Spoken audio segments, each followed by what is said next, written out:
ఎండలేంటండి బాబు ఇంతలా మండిపోతున్నాయి. బయటికి అడుగు పెట్టాలంటేనే భయమేస్తుంది. ఈ ఎండకి మన బాడీ డీహైడ్రేట్ అవ్వకుండా మంచినీళ్ళు ఎక్కువ తాగడం చాలా ఇంపార్టెంట్ కదండీ! కానీ పిల్లలు నీళ్ళు ఎక్కువ తాగడానికి ఇష్టపడరు. అలాంటి వాళ్ళకి ఇలా ఒక్కసారి మజ్జిగ చేసివ్వండి. అదేనండి మసాలా మజ్జిగ.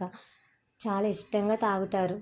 మీరు వెన్న లేకుండా మజ్జిగ చేసుకొని సాల్ట్ కలుపుకొని పక్కన పెట్టుకోండి. ఒక మిక్సీ జార్లో కొంచెం జీలకర్ర, 2, 3 పచ్చిమిర్చి, అల్లం, కొత్తిమీర, మీ దగ్గర కరివేపాకు, పుదీనా ఉంటే తప్పకుండా వేసుకోండి. టేస్ట్ అయితే ఇంకా బాగుంటుంది.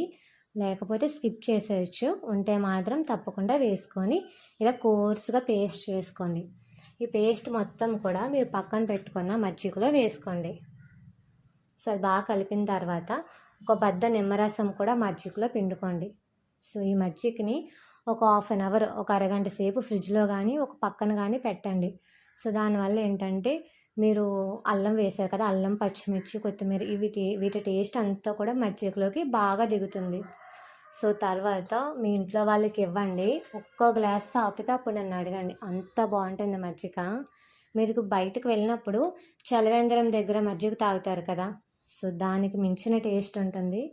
సో ఎండకి మీరు బయటకు వెళ్ళాల్సిన అవసరం ఉన్నా సరే ఇలా మజ్జిగ చేసుకొని ఒక బాటిల్లో ఫిల్టర్ చేసుకొని వేసుకోండి. సో మీరు బయటకు వెళ్ళినప్పుడు ఎండకి డీహైడ్రేట్ అవ్వకుండా, అలాగే మీకు దాహం కూడా తీరుతుంది. సో వీడియో నచ్చితే మాత్రం ఒక లైక్ చేయండి. ఎవరైనా ఇప్పటివరకు మసాలా మజ్జిగ చేసుకొని తాగకపోయి ఉంటే ఒక్కసారి చేసుకొని తాగండి. సో టేస్ట్ అయితే చాలా బాగుంటుంది. సో మన వీడియో నచ్చితే ఒక లైక్ చేసి మన ఛానల్ని ఫాలో చేసేయండి. Thank you for watching.